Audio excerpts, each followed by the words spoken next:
Hello, everyone. Thank you for coming out, and thank you, Decentralized, for inviting me to speak this year. My name is Todd Vays. I have 15 minutes to do this presentation, which is significantly longer. I'm going to jump right into it. Those of you that aren't familiar with my work, I have a YouTube channel. I also organize several events. One of them is called Unconfiscatable, Understanding Bitcoin and the Financial Summit. Everything is pretty much on my YouTube channel. So what you see behind me is the historical price of Bitcoin from about, I think I last updated this in early 2019. The backdrop probably needs an update. We are back to the $10,000 range. And I just want to briefly walk through the history, and then I'm going to talk about how Bitcoin competes. Initially, I was going to do a different presentation on how Bitcoin will be the only blockchain and cryptocurrency left standing when it's all said and done, but I felt I wanted to go back to the basics a little bit. This is a Satoshi Whitepaper, and two people responsible for half of those resources in the references of Satoshi both spoke here already. One of them is Adam Back. The other one is Scott Stornetta. But I want to point out what the innovation of Satoshi was, and it's right there in the abstract. Digital signatures provide part of the solution, but the main benefits are lost if a trusted third party is still required to prevent double spending. We propose a solution to the double spending problem using a peer-to-peer network. Basically, he invented mining with proof of work. We'll get back to that a little bit later. So for the first 2 years, Bitcoin didn't really have any value. And that is the part that everyone seems to forget. What makes Bitcoin special? What makes Bitcoin decentralized?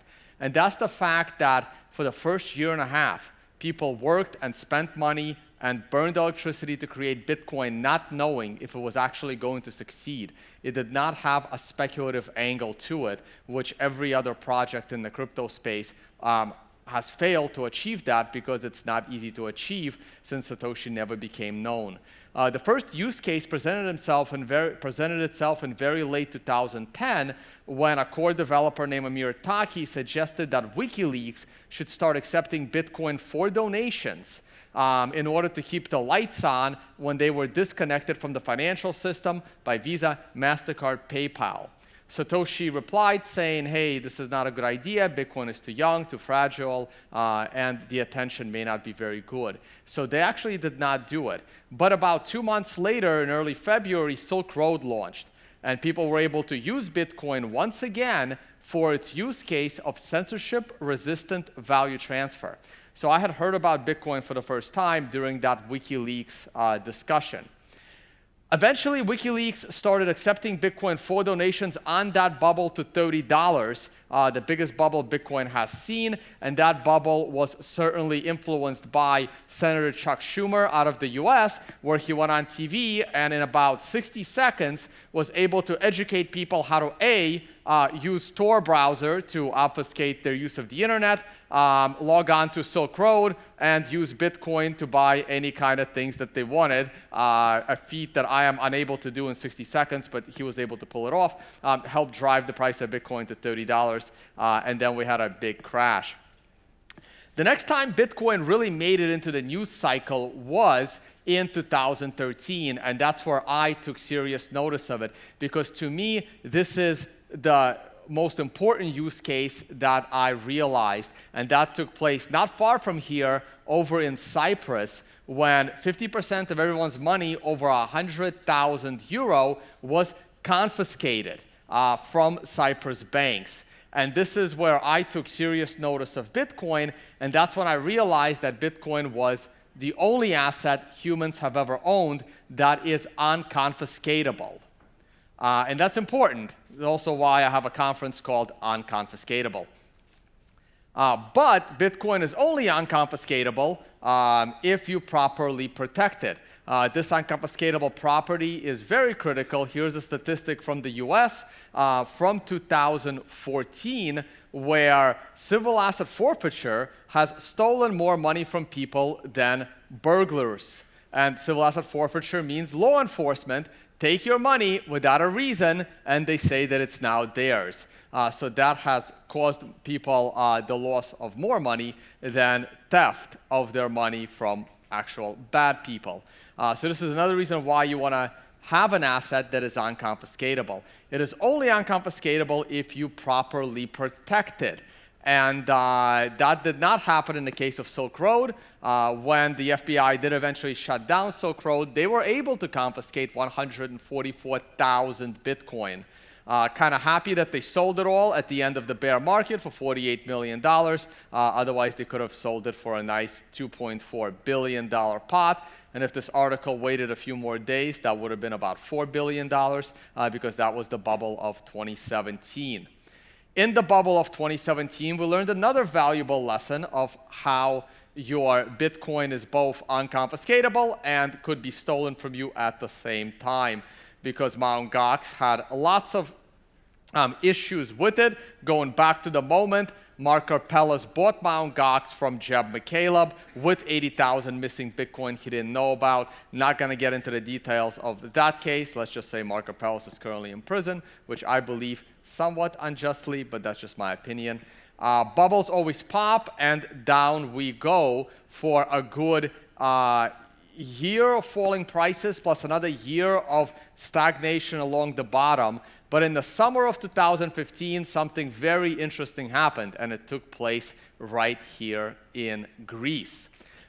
With the Greek financial crisis, I'm sure a lot of you know it very well, that to me signaled the perfect opportunity to try and explain Bitcoin to people. Both cases of your value being unconfiscatable and censorship resistant came into full display in Greece, as your ATMs were basically only allowed to give you 60 euros per day. At least that's what the article said. I'm assuming that is what actually happened here. And then after about a week or two of that insanity, the European Union said that you can have 420 euros for the week, and that would be your maximum. And what happened?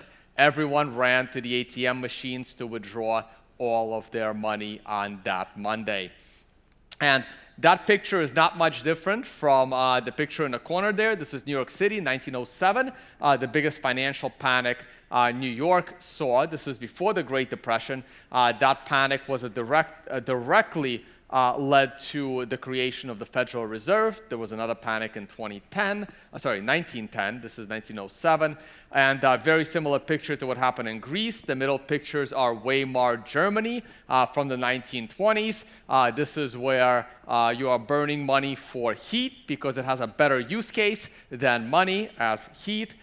This is the 1930s in the US. Again, people burning the banknotes. And once again, we go back to color pictures for the Zimbabwe hyperinflation of 2007. These pictures have everything in common except the fact that the new ones are in color and the old ones are in black and white. Let's talk about 1934 a little bit. We'll go 1 year back to 1933 when the president of the US, FDR, confiscated gold and severed the link between gold and the dollar originally. It finally came to an end in the 70s with Richard Nixon. And this was under a very severe penalty of $10,000, which was a lot of money back then, and up to 10 years in imprisonment. I don't believe anybody actually went to prison. I also don't believe the government ever went door to door trying to get people's gold. The gold was concentrated at the banks. This was the confiscation of gold from the banks, not from the individual people, but it gave the government free rein to do whatever they wanted with the money. Plus, the Federal Reserve was already there, kind of somewhat indirectly printing the money. How many of you have read the Bitcoin Standard? All right. I do recommend this book. It is excellent. It talks about the history of money. We're going to skip that one. Let's go to this one, where Saifuddin makes an amazing case in explaining what is hard money and the importance of hard money in a society which the Federal Reserve took away, and then the final severed link. So just a couple of passages. Hard money, by taking the question of supply out of the hands of governments and their economists, would force everyone to be productive to society instead of seeking to get rich through the fool's errand of monetary manipulation. International economic summits are convened where world leaders try to negotiate each other's acceptable currency devaluation, making the value of currency an issue of geopolitical importance. For every other money, as its value rises, those who can produce it will start producing more of it, whether it's rhinestones, seashells, silver, gold, copper, or government money. Everyone will have an incentive to try and produce more. Bitcoin is the hardest money ever invented. Growth in its value cannot possibly increase its supply. It can only make the network more secure and immune to attack. And it makes Bitcoin fundamentally different from every other money, okay? So this is the importance of having hard money that has a finite supply, as deflationary economists can debate for a long time as to whether that's good or bad, but it is different. Those three properties is how Bitcoin competes today and has competed for the last 10 years, though in the beginning it was not recognizable, with the current financial system, the euro, the dollar, gold itself. It is unconfiscatable, it is uncensorable, and it is uninflatable. Bitcoin still has some improvements that are in the works and are getting better by the month. Scalability with SegWit, now that we have SegWit, the Lightning Network on top of it, the latest upgrades with Schnorr and other scaling solutions. Fungibility and privacy is also getting much better. Schnorr is going to get in, bulletproofs, Tumblebit, lots of other solutions. Can't put privacy on the protocol. That is challenging, so you got to do what you can. Where does Bitcoin still struggle? You know what, let's skip these two. These are some use cases. I'll keep the slide up there for the video, but let's move on. I have a few minutes left.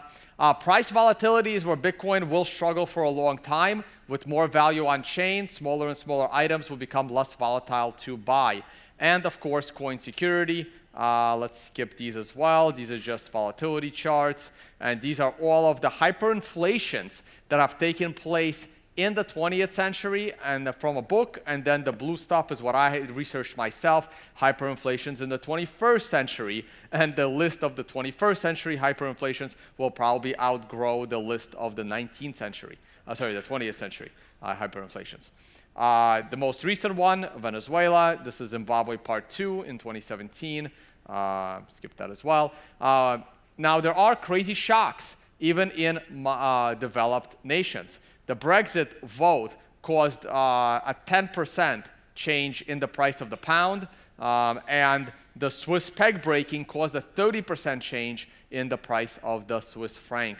So clearly, developed nations are still struggling with their own currency volatility. It's not just Bitcoin. And Bitcoin is, of course, very difficult to secure. I kind of equate it to securing nuclear waste. Trying to secure your Bitcoin, very, very challenging, and you can't mess up. So what is the value proposition of Bitcoin? What kind of events could set Bitcoin off for this mass adoption?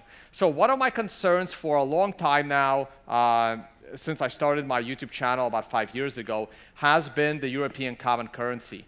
It has been a big challenge, I'm sure you guys know, and the UK leaving is not a big deal. They're not on the European common currency, but the rest of the countries are. And I don't know how much longer that is going to last. Italy's been coming close. Same thing with you guys. You guys almost came off the euro to go back to your own currency. Spain as well, Portugal. So that is that would be huge. If a country on the European common currency leaves the Eurozone, that could be huge for Bitcoin because people in that country and the neighboring countries will be very concerned about their value and their savings, and they will try to rush into a safe haven asset, which Bitcoin could certainly serve. The continued fight on cash. Great research paper from Harvard Business Review talked about the three parts that I've always talked about for a long time as to why governments want to eliminate cash. All those pictures of running to the ATM machines, those are gone. ATM machines are gone. You can't have a run on the bank if there's no cash to withdraw from the bank. That's it. Those pictures go into the history books. Also, if there's no cash, then the government can set any interest policy that they like. I've been on stage multiple times with Nouriel Roubini, and he talks about negative interest rates. And I'm like, well, good luck with that in the world of Bitcoin, because you can always exit the system even if you manage to eliminate cash. And of course, the tax angle. Every government in the world always thinks that the reason they haven't given us this utopia is because we haven't given them enough time and enough money, and we are all tax cheats, and that's why they haven't achieved it. India, a little more true than others. 30 to 44% of their GDP is unaccounted for due to the cash economy, probably why they're really trying to cancel all their bills. Got about 4 minutes left. Again, this is elimination of cash through US laws, French laws, and Germany. All right, so those are the big ones. I have another presentation that this would merge into, and this is the idea that why is it only going to be Bitcoin? And that's because Bitcoin is the only thing that actually makes sense. You got to look at it from two other angles, and I give credit to my friend Giacomo Zucco, where he said people that are Bitcoin maximalists, that believe that only Bitcoin will succeed, we're actually in the middle, because we're still not sure if Bitcoin is going to succeed. But look at the other two extremes. You have the Nouriel Roubini extreme that not even Bitcoin can succeed. No cryptocurrency can succeed because it's decentralized and they don't print money like the government does. And you have the Multicornered. This is your Vitalik Buterin or anyone else that ever created a competing Bitcoin or a competing currency.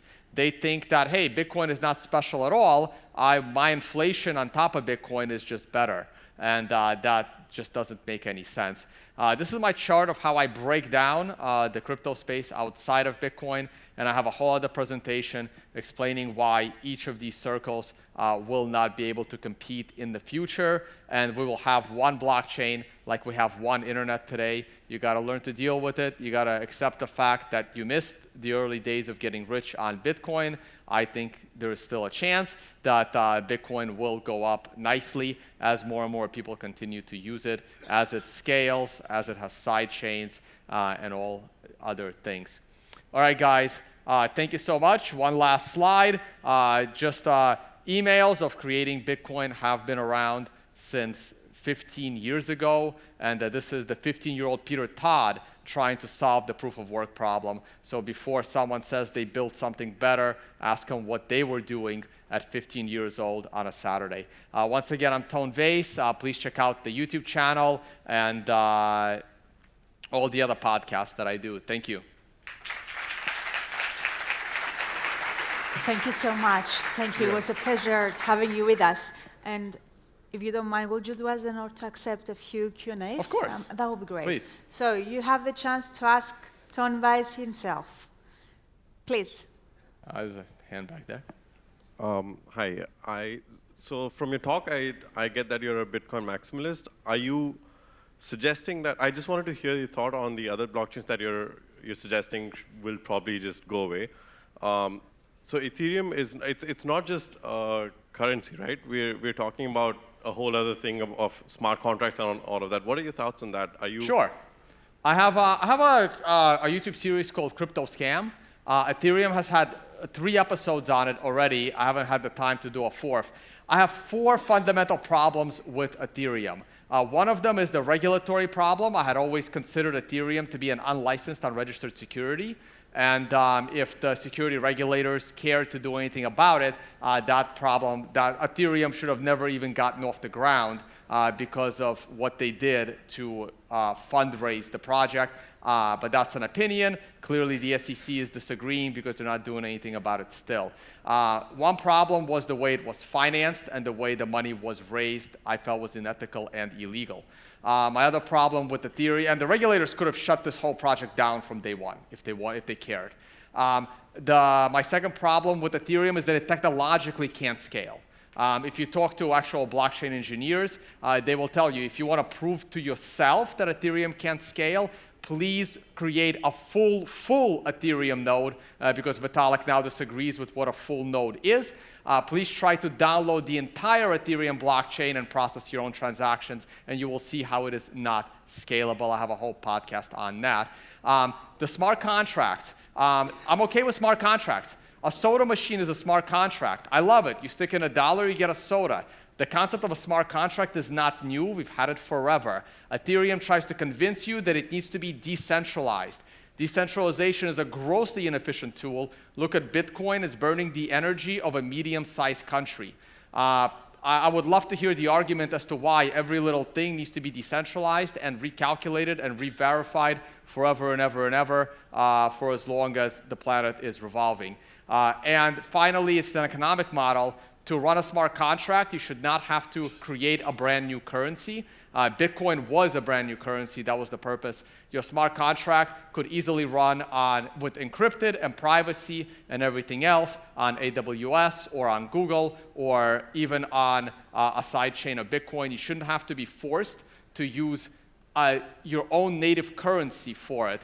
For example, Amazon doesn't charge you an Amazon stock traded on unregulated exchanges. Like, just because it's a smart contract doesn't mean it requires a native currency, and Ethereum has lots of competition. I believe the liquid sidechain will basically end up eating Ethereum because it doesn't have any of those 4 drawbacks. So I'm not defending Ethereum as per se, but like just the technology, you cannot just ignore that entire part, right? You cannot depend on, so when you said AWS, Google, all of that, you're still depending on them to have the source code being available to the people. So that means it's basically centralized. So, and as per the regulation, again, regulation catches up with technology. Technology comes first, and then the regulation tries to catch up. So I feel, I'm not yet sure if your point is that all of those, forget Ethereum, but all of those, the technology itself, should that be ignored? Let me ask you this, right? Would you get the previous presentation talked about AI smart car, right? Would you get into a car where you're driving down the highway and that algorithm is controlled on top of Ethereum by decentralized developers, or do you want a company like Uber or Tesla being responsible for your life? Whatever is the better solution at that time. If it's not. Question. I mean, Back to the cashless society. Do you think that's going to be a better or a lesser world? Ooh, good question. I think a cashless society is eventually coming. It's not whether it's going to be better or not. I do think it's inevitable because technology goes forward. I'm very, very happy that Bitcoin is there when physical paper bills finally get eliminated. So bring it on. I'm confident that Bitcoin will solve that part of society. Yeah. Oh, Mike. Hello. I'm catching on the first question. How do you see this really? Because many people talk. I myself, I'm a Bitcoin hodler for a long time. And how do you see this dual concept of a store of value and method of payment? For example, there's Litecoin as a clone or a simple version of Bitcoin that can be used as payment method. But, I mean, you don't want that, right? Like Litecoin is inflation in an insecure way on top of Bitcoin. So Bitcoin is divisible to 100,000 places. And if that's not enough, Lightning can subdivide that even more. There are computer science limits as to why Bitcoin can only be divided by whatever it is, 100 million. So the reason why Litecoin, it's not that I want Litecoin to die, it's just that I think that free market will eliminate it. For the same reason why the gold-silver ratio is expanding, and the book, Bitcoin Standard, pointed this out really well, that in modern banking, gold could now be scaled. You can back digital money by gold or physical money by gold, and now gold is infinitely divisible for your little payments. The reason why silver was money to begin with was because 1 gram of gold would buy you too much stuff. But with modern technology, you shouldn't need that. Like, you shouldn't need a less secure, worse currency to subdivide a better currency. So this dynamic between store of value and medium of exchange, they both grow. They just don't grow at the same time. There are stages where Bitcoin is a good store of value, and then when Bitcoin is in a bear market, you want to spend it more. So the point is, as long as Bitcoin is rising, and I expect it to rise because of its finite supply, as long as it continues to be useful, eventually, you're not going to be hodling your Bitcoin forever. Eventually, you're going to want to spend it, right? What's the point of taking your Bitcoin to the grave, and if you didn't properly make arrangements to pass it on to your family, it will literally go to your grave with you. So there's no point in that. So it's always both, and they drive each other. Oh, great interest. We do have some more time for a few more questions. All right, you got a lot of questions. Wow. Yeah. All right, choose. I'm not. Okay, let's start I guess that gentleman has his hand all up. It's right there. Hi, Ton. I have just one question. The one drawback Bitcoin has is the quantum resistance. And we saw yesterday in one of the lectures that there are already like competing technologies in that field, or there will come something. Do you see danger for the Bitcoin community when something like that comes to the market and you are not able to implement it because the whole consensus algorithm is totally different to that what we have currently? Yeah, so the fear of quantum computers has started, I guess it's like last year, or maybe the year before. I just did an interview with Adam Back, who's the CEO of Blockstream, and they are one of the main developers of the Bitcoin protocol, and they're not very concerned about it, and I do trust their opinion over my opinion because I'm not a quantum computer expert. And a lot of it is just scare tactics to try to sell their own coin that is quantum resistant. They are not very concerned. They think it'll be a problem maybe in 10 years, maybe not, still not sure. My view on it is this: if quantum computers can break Bitcoin's encryption, you got a lot bigger things to worry about. As far as society and other things that are encrypted in a similar way. So I'm pretty sure that smarter people than me have thought about this problem and are working on it, and if they're not concerned, I'm not too concerned.